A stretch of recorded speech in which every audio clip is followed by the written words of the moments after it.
communauté mondiale n'a pas réalisé les faits flagrants et les atrocités commises par les entreprises criminelles du TPLF en Éthiopie. Le grand barrage de la Renaissance éthiopienne est un véritable cadeau pour l'Afrique dans son ensemble, a déclaré Professeur Mamou Mouche.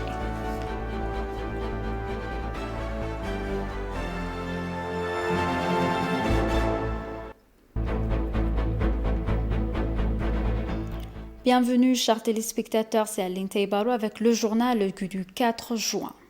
La communauté mondiale n'a pas réalisé les faits flagrants et les atrocités commises par l'entreprise criminelle du TPLF en Éthiopie, a déclaré l'attaché de presse du bureau du Premier ministre Bilene Siyou. Lors d'une conférence de presse qu'elle a tenue avec le procureur général Gédéon Timotheos, l'attaché de presse a expliqué l'opération humanitaire et les efforts de réhabilitation dans la région du Tigray. Bilene a rappelé les actes belliqueux du terroriste TPLF avant l'opération de maintien de l'ordre qui a débuté en novembre 2020. Même si l'entreprise criminelle avait provoqué le poste de commandement nord du pays et contraint le gouvernement fédéral à reprendre l'opération, les accusations internationales farfelues et politiquement motivées ont été renforcées contre l'Éthiopie, a-t-elle noté.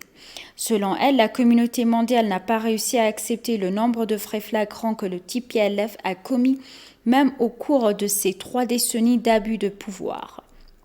L'attaché de presse a révélé que l'attaque continue des convois humanitaires par des fragments de l'entreprise criminelle bloque l'assistance destinée aux personnes, même au nom desquelles ils font du commerce. Bilene a souligné que le gouvernement éthiopien s'employait activement à soulager les souffrances des Éthiopiens dans la région du Tigray et à entreprendre un large éventail d'activités humanitaires et de reconstruction pour rétablir une pleine normalité dans la région.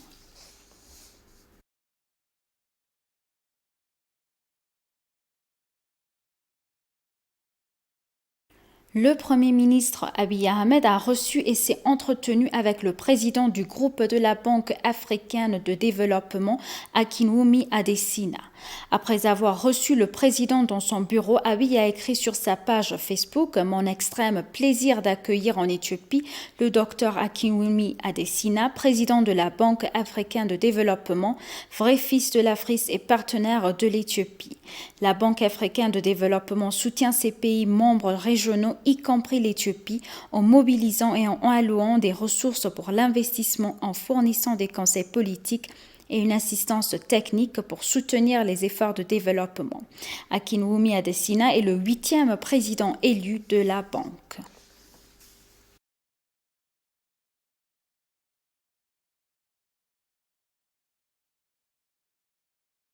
Le ministre éthiopien des Affaires étrangères a tenu une réunion consultative de haut niveau avec les agences gouvernementales et les parties prenantes. Écoutez le résumé du détail. Vice-premier ministre et ministre des Affaires étrangères, son Excellence Demeke Mekonnen a présidé la réunion consultative qui visait à faire la lumière sur les progrès réalisés et les défis observés concernant les questions en suspens dans le Tigray qui ont suivi l'opération d'application de la loi dans la région. Bien que des défis restent à relever dans de nombreuses zones d'intervention de la région, a déclaré M. Demeke, nier les progrès réalisés jusqu'à présent en s'en tenant à des revendications infondées moralement, politiquement et légalement inacceptables. Les ambassadeurs des pays donateurs, les responsables gouvernementaux, les représentants des Nations Unies, les partenaires humanitaires et les responsables gouvernementaux, y compris le ministre de la Paix, son Excellence Mouferiat Kamil, le ministre de la Défense, son Excellence Kanaya Deta, chef de l'administration de la région du Tigray, Dr Abraham Belay, directeur général de l'Agence de sécurité des réseaux d'information, Dr Shumate Gza, commissaire de la Commission nationale de gestion des risques de catastrophe, M. Mutuku Kassa et le général Michel Degufe ont participé à la réunion pour apporter des éclaircissements sur ce qui a été fait jusqu'à présent et être sur la même longueur d'onde sur les questions en suspens dans la région. Madame Mouferiat Kamil a déposé une présentation touchant divers domaines d'intervention dans la région. Concernant l'aide humanitaire, elle a réitéré que le gouvernement, avec une part du lion, a répondu aux besoins humanitaires de 4,5 millions de personnes, dont le premier tour d'aide, tandis qu'un total de 4,9 millions de personnes ont été dans les deuxième et troisième tours. Il a également parlé des efforts déployés pour traiter 1,9 million de personnes déplacées dans la région, soulignant que le gouvernement a pris l'initiative de faciliter le dialogue avec les États régionaux d'Amhara et du Tigray pour réinstaller les personnes déplacées du Tigray occidental, minimisant certaines des préoccupations récentes concernant l'utilisation des écoles à des fins militaires. Elle a déclaré que certaines écoles ont été occupées par des personnes déplacées en tant qu'abri de fortune, où le gouvernement s'efforce de les déplacer vers des meilleures zones, parlant de la réhabilitation, de la reconstruction des infrastructures détruites et des services publics perturbés, a-t-elle dit. Certaines usines de la région, notamment des usines de textiles et de ciment, ont déjà commencé à fonctionner, réitérant la politique de tolérance zéro du gouvernement envers les violations des droits de l'homme et appréciant les enquêtes conjointes. Elle a déclaré que l'armée, les systèmes judiciaires fédéral et régional travaillaient de concert, où 60 soldats présumés ont été traduits en justice, dont certains sont condamnés par la suite. Parmi les défis observés dans la région, les plus cruciaux sont les rapports non vérifiés qui ont déformé les faits sur le terrain et les malattendus des partenaires humanitaires sur les problèmes de sécurité du personnel militaire à certains points de contrôle comme des faits pour refuser l'accès à la région. Ajoutant ce que le ministre a dit, le général Alem Chasdekefé a déclaré en causant des troubles dans certaines zones de poche comme l'ouest de Maïchao, Gourra, Temben, le groupe terroriste a tenté d'entraver l'accès à l'aide humanitaire et envisageant la famine dans les zones comme une stratégie politique pour obtenir le soutien des personnes lésées. Les forces de défense éthiopiennes sont bien connues pour prendre la discipline militaire très au sérieux, comme en témoignent les diverses missions de maintien de la paix de l'ONU, a-t-il déclaré, ajoutant qu'il n'y avait aucune raison pour que nos soldats se déchaînent et soient indulgents lorsqu'il s'agit de protéger le bien-être de notre peuple au Tigray. Il se demande également pourquoi le gouvernement a hésité à annoncer l'abus de privilèges par certaines agences d'aide qui ont été capturées alors qu'elles tentaient de transporter des munitions aux groupes terroristes et réprimer et licencier indûment des membres du personnel éthiopien des organisations. Le ministre des Sciences et de l'Enseignement supérieur Samuel Orkato et son équipe se sont récemment entretenus avec l'ambassadeur des États-Unis en Éthiopie, Geta Passi, et ses collègues de l'ambassade sur les moyens d'améliorer la collaboration dans l'enseignement supérieur. Selon l'ambassade des États-Unis en Éthiopie, les deux parties ont virtuellement examiné le partenariat solide existant entre les deux pays dans le domaine de l'enseignement supérieur, y compris les efforts d'internationalisation dans plus de 50 universités publiques éthiopiennes et la formation au leadership par le biais de l'initiative de partenariat universitaire. À cette occasion, le ministre des Sciences et de l'Enseignement supérieur Samuel Orkato a souligné la priorité du doctorat collaboratif de son ministère. Les États-Unis ont investi près de 20 millions de dollars par an pour soutenir l'enseignement de base et supérieur en Éthiopie depuis 2018.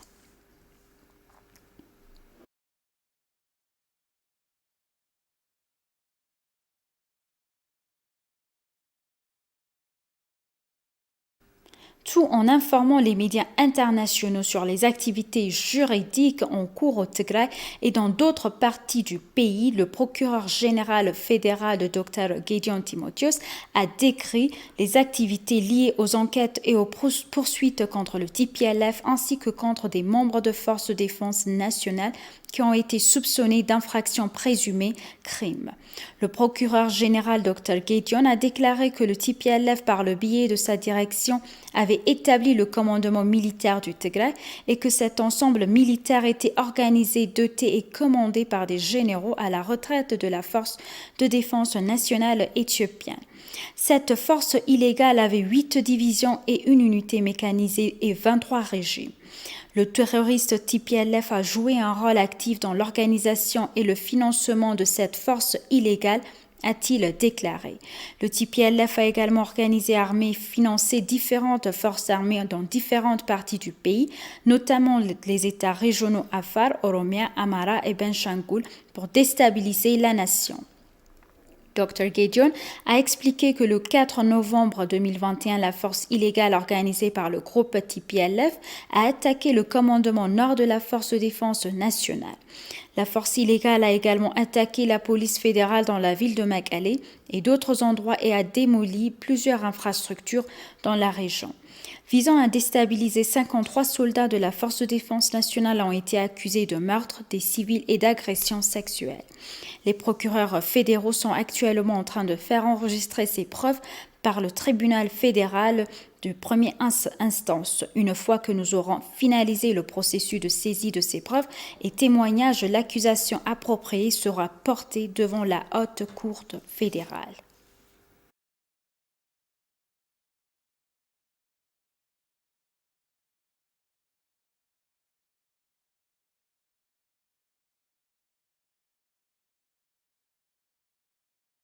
Le ministre éthiopien de l'eau, de l'irrigation et de l'énergie, le Dr Selashi Bekele, a remis un message spécial du Premier ministre Abiy Ahmed au président du Soudan Sud, Salva Kiir Mayardit. Le président et l'envoyé spécial éthiopien ont également eu une discussion approfondie sur le renforcement des relations historiques entre le Soudan du Sud et l'Éthiopie. La situation du Tigray qui revient à la normale, les prochaines élections générales éthiopiennes, la construction et l'exploitation du grand barrage de la Renaissance éthiopienne, ainsi que l'état actuel de la situation du différend frontalier soudano-éthiopien. S'adressant aux médias après la réunion, la ministre des Affaires étrangères et la coopération internationale, Beatrice Kamisawani, a déclaré que Dr Selashi a apporté un message spécial du Premier ministre éthiopien, Dr Abiy Ahmed, au président Salva Kiir sur diverses situations en Éthiopie ainsi que les relations bilatérales entre les deux pays frères. Il a également informé le président des prochaines élections éthiopiennes et que tout est en ordre, déclarant qu'elles se dérouleront de manière démocratique. Il a également informé le président Salva Kiir sur la façon dont le gouvernement éthiopien essaye d'éviter tout conflit à venir dans différentes parties de l'Éthiopie. C'est selon le bureau du président du Soudan du Sud.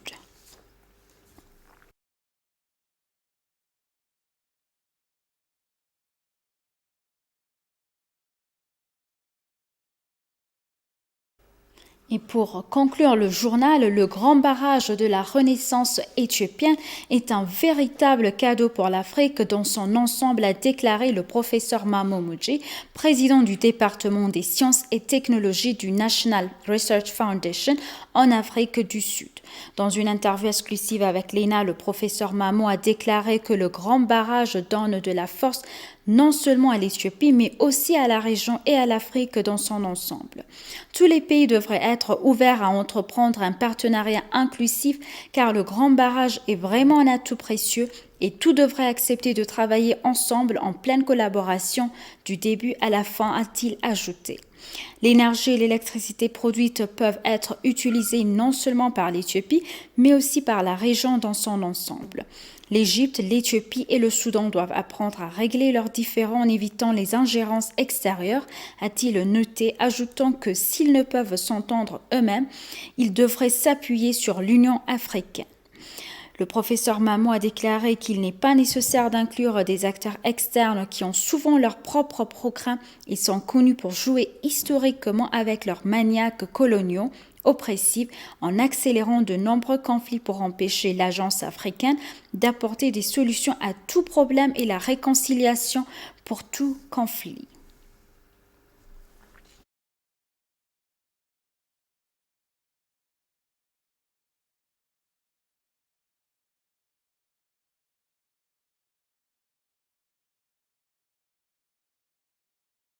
Merci, chers téléspectateurs. C'est la fin du journal. C'était Aline Teibaro avec le journal. Restez avec nous avec le reste des programmes. Bonne journée.